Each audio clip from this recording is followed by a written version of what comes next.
Mayor, thank you so much for being here. Thank you. I think we can sum up kind of the conversation we've been having this morning, thinking about challenges and solutions. So I'm wondering if you could talk to us a little about what you think the biggest challenges in Memphis are right now and how you're trying to address them. The biggest challenge in Memphis probably has not even been mentioned today, and that is population loss. For over 50 years, Memphis has lost population, hemorrhage population. Now, we have reduced that, the net loss every year to a lower figure, but it's still happening. And obviously, the fewer taxpayers you have, the fewer resources government has to serve the taxpayers who are still in Memphis. So we've got to grow our population because no business, no church, no civic organization really survives with losing customers or members or population. It just doesn't happen. At this point, why do you think people are continuing to leave Memphis? I think it's a combination of things. At this point, I think it's the basic services of government, and violent crime is too high. The educational achievement is too low. And people feel like they could get a higher quality of life if they live in the suburbs. With Tennessee law, we cannot do an income tax or a payroll tax. There's estimated 80 to 100,000 people who work inside the city of Memphis but live outside the city of Memphis. So we can't tax those people by state law. So they can get the benefits of living in Memphis, but not have to contribute unless they spend money in Memphis. One of the biggest grievances that I think has been brought up in previous panels is around the issue of wages and suppressed wages in Memphis. People feeling like, I believe in 2 panels ago, somebody literally said, we've been trying to make a way out of no way. So obviously there are people in Memphis who feel like it is untenable for them to be able to live here and have, as you mentioned, a high quality of life. What is being done on that front to try and make this place more livable for people who are not affluent? Well, first of all, we only incentivize through tax incentives jobs that pay a livable wage. And we're out there recruiting new businesses, and we've hit a streak of really good luck in the last couple of years. The lowest salary I can think of that we've incentivized recently is Amazon, and that was $15 an hour. But from FedEx to St. Jude to ServiceMaster, Indigo Ag, J&J Trucking, all these jobs are paying $50,000 or more. So trying to create those jobs. And one thing we also need to do is 2 other things. Take advantage of the opportunities that we have. We're the only state in the country that has free workforce development in the form of free community college and free tech school. The only city in the country. So you can go to Southwest Community College, you can go to Tennessee College of Applied Technology, we have 2 in Memphis, and learn to be a machinist. Learn to be an airplane mechanic. An airplane mechanic, you get a degree in 18 months, free. Your starting salary at FedEx is $56,000 a year.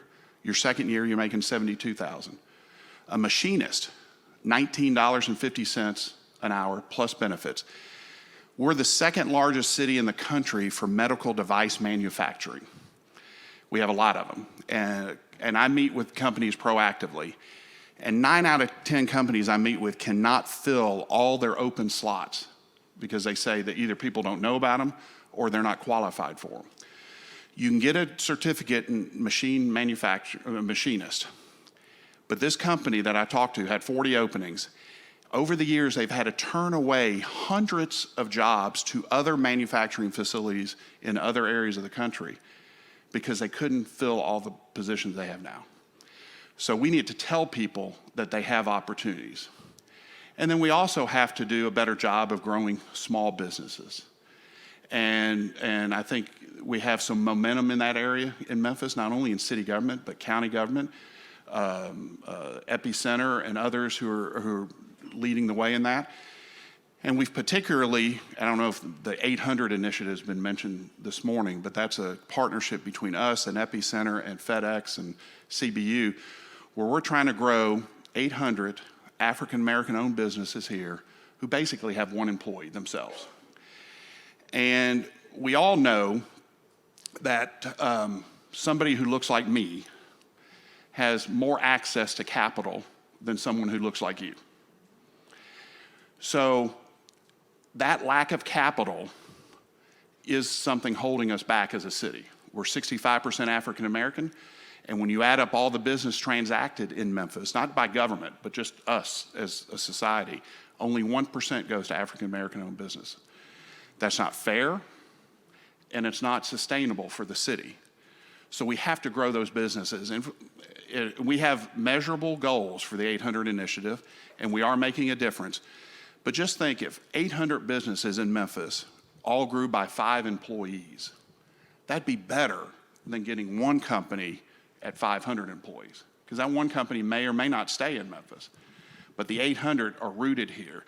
So that's what we're trying to do. In theory, we're trying to grow the next FedEx. How practically is the 800 initiative going about that? And I'm wondering, what has the progress been like thus far? I don't have the data with me, but they have grown the number of jobs and grown the revenue of those companies. I saw Leslie Smith here in the back somewhere with Epicenter. She may have that information, but I don't have it right off the top of my head. But we have measurable goals over the next 5 years to grow the revenue and grow the number of employees, and we are making progress. I want to go back to the workforce development piece. When you started out, you talked a little bit about education. This happens in a lot of places. I think people refer to it kind of as a leaky pipeline, where in theory there is this process that works well. You get people into a specific type of education, and then there are partnerships with employers that will give them jobs. Those jobs grow at a decent salary rate, and in theory the problem is solved. But along the way, there are a lot of leaks out of that pipeline that don't seem to work. How are you guys thinking about shoring that up so that people get fully through the pipeline of education in Memphis, get the degrees and the qualifications that they need? Well, we got to start at the earliest age. Right now in our public schools in Memphis, only 24% of third graders read at third grade level. That is shameful. It's shameful for everyone in Memphis to have allowed that to happen. So in a unique partnership between the city government, county government, and the county schools, within a year and a half, we're going to have universal pre-kindergarten education available to every family who wants it but cannot afford it. I think over the long term, that would be a game changer. If we can change that 24% to 74%, the city's future is really bright. The gift of literacy alone can change someone's life. A third grader who can read at third grade level has a 90% chance of graduating high school, even if they grow up in poverty. So that's what we got to do. Start at the youngest age, quality pre-K, followed by quality K through 8,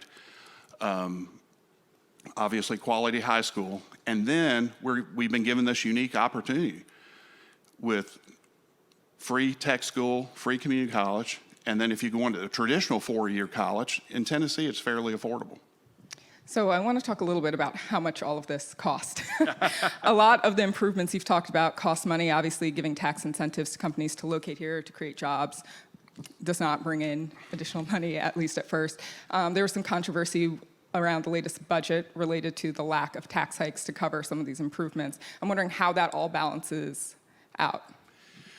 Well, first, if I were king of the world, and I said this in my campaign 4 years ago, I would outlaw every city and every state from giving incentives. I would just outlaw it. But I'm not king of the world. I'm not even a member of Congress. If I were a member of Congress, I would push to outlaw it across the country. But every state and every city gives incentives. And if we were to stop giving incentives and unilaterally withdraw, our job creation would grind close to a halt. So we have to be in that game if you're going to be competitive. And what some people don't realize is those tax abatements, most of them generate more tax dollars even during the abatement than prior. I'll give you an example. The people in Memphis know Union Avenue, east of the ballpark, between the baseball park and Danny Thomas. There's really only one business there right now, and that's Lit Refrigeration. The other is just blighted property. We have a Union Road development. If it is all completed which is a $950 million investment there. Not only the jobs it creates, but the taxes generated in city and county taxes will be $10 million more during the tax abatement than prior right now. Because if you think about it, that property is blighted. There's nothing there. It's not generating many tax dollars. So you raise the value of the property, you raise the tax dollars. So I can understand a good faith argument about whether we should do tax incentives, and I respect both sides. But the facts are that most of the pilots, companies paying pilots, pay more. And then after the pilot is done, and the average length of a pilot is 9 years, then the tax revenue really increases. Aside from tax incentives, would you consider raising taxes to help pay for some of the economic improvements that you're trying to make around the city? Well, this is an awkward question because I'm 6 months before an election, and I'm not going to promise raising taxes, but seriously, what the people in Memphis know is that when you add up our city and county tax rate, we're about 50% higher than Nashville, and probably 80% higher than our suburbs. That puts us at a competitive disadvantage. So what we're trying to do, even though our revenue growth is fairly static, we're trying to squeeze as much value out of that. We got to grow, going back to the original question, what's our number one challenge? We got to grow our population. We need to grow the number of taxpayers we have as opposed to the tax rate. So I want to let the audience know that we will come to you very quickly for a few questions. Start thinking about them now. You know the spiel. Condense them down. Make sure they're questions, and not comments. Thank you so much. So I want to switch gears just a little bit. One of the other main themes that we've been talking about this morning is the idea of equitable and inclusive growth. It's a problem in every city. And one of the key words I think that has come out of not just this conversation, but every conversation I've had about this is intentionality. So I'm wondering how you are thinking about being intentional about the growth of Memphis, including everyone, especially people who have historically felt left out of growth and economic revitalization. Well, let's just take one part of that, and that is building wealth in the African American community. We talked a little bit about the disparities that exist in Memphis and every city. But we made an intentional effort 3 years ago when we took office to grow African American owned businesses. I hired a superstar, Joanne Massey, who's sitting over here, to lead the effort, and we've gotten results. There's 3 steps that had to be taken. Number 1, city government had to contract more with MWBEs, minority-owned, women-owned business enterprises. This is a highly regulated area by the federal law, so we have to follow that law specifically. When we took office, about 12% of the city contracts went to MWBEs. Last year, we got it up to 18%, which is a 50% increase, and we know we're not done. The cities that are doing really well in this area are around 30%. We want to be in one of the best cities. 2, we need the private sector to do more. We got to get private, because if we're just relying on government to bring equity, we don't have enough money to do that. We got to get the private sector. We've been working with the private sector, challenging them, and then we're also turned around and let the public help. Our dashboard, which has roughly 500 MWBEs now registered, it was less than 200 when we took office. Instead of only being able to access it from City Hall, we've turned it around. And now it's called buy901.net. If you got a fence to be fixed, if you need somebody to do some work, hire a professional, go to buy901.net, because we all have to contract more with MWBEs.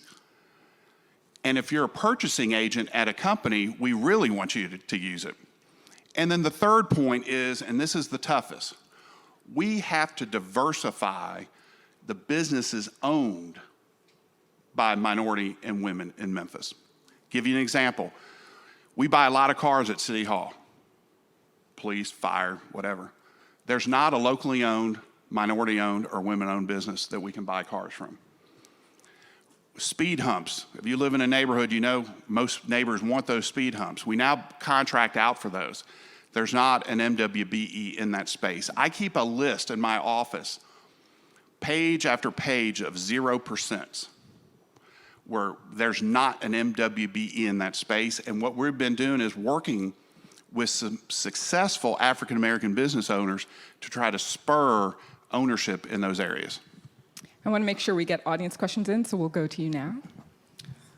Hello, my name is Regina Ann Campbell with Epicenter, and I just wanted to offer real quickly some data points. First, thanks Mayor Strickland and Joanne Massey, because they did the investment when you talk about intentional, launching the 800 initiative with a network of partners. So when we were underway for 6 months, there was 1.9 million of capital into the businesses, and about 2 million that was raised for revenue increases to some of the businesses. And so we look at the top line, revenue line, as a success metric, so we're well on our way. Thank you. I think there was a question over here.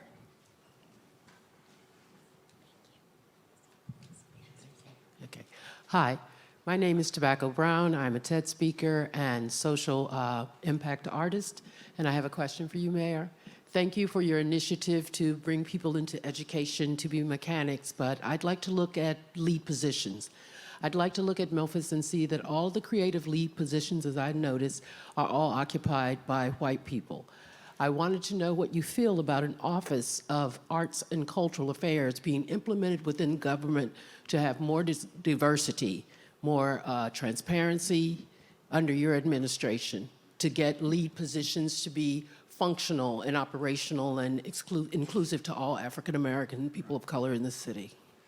I'm open to that discussion. I do want to point out the facts, though, that our administration is extraordinarily diverse, both in race and gender, and I'm very proud of that fact. So we are very diverse, but we can always do better, and I'd be open to that discussion. The challenge with any time creating an office of this or this is obviously budget. But if we could have a partnership or something, we'd be very open to that. I think we have another question right there. Hi, Kendra Clark, University of Memphis. I have a question regarding something you said. You said you have these businesses that have come here because of incentives, and you used an example of a company that had 40 positions open, but they couldn't find the technically skilled employees to take those positions. And then you coupled that with Southwest Community College and technical and vocational education being free in Tennessee.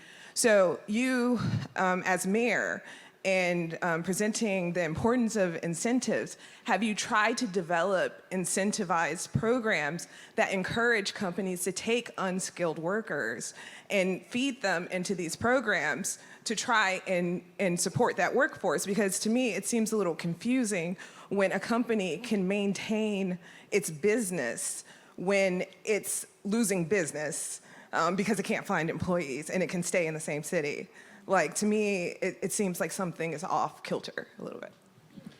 Well, we only incentivize the jobs that they actually create and fill, but if we want them to grow. So instead of incentivizing the companies to hire and train those workers, we need to incentivize our public to take advantage of free education. And we got to get the word out. Most groups I talk to, and I'm not going to ask for a show of hands in here, most groups I talk to didn't realize that Southwest Community College and Tennessee College of Applied Technology were free. So that burden is on us, I think. So I was actually just going to follow up on that question a little, because it gets at kind of what I was asking earlier. I think in a lot of places we know that the traditional idea of how that would work, where people go to school, get a certain set of skills, come out, and then are hired by these incentivized companies, and they go on this lovely career trajectory, it often doesn't work, either because of messaging or because of a lot of other problems. So I think the question is, in the future, are we thinking about a way, knowing that across the country this is kind of floundered, are we thinking about a way to maybe reverse engineer that, where people say, oh, this is a promising community, we will kind of ship you into these programs? I don't know. I guess I don't understand the premise of the question, because free community college and tech school is not floundering. It just started 2 years ago. So this is an incredible opportunity. Let's not say it's going to fail while people, or before they even go in there. Let's get them in there. Even if you don't have a high school degree, there's a program in Memphis now where you can get a high school degree for free. They have free childcare and free transportation to get to and from. That's a whole other issue that we hadn't touched on. To take advantage of the thousands of jobs we have open now and the tech school, we need a better transit system. But we have set out that vision, but we got to come up with $30 million more a year. Mayor, thank you so much for joining us. Thank you all very much.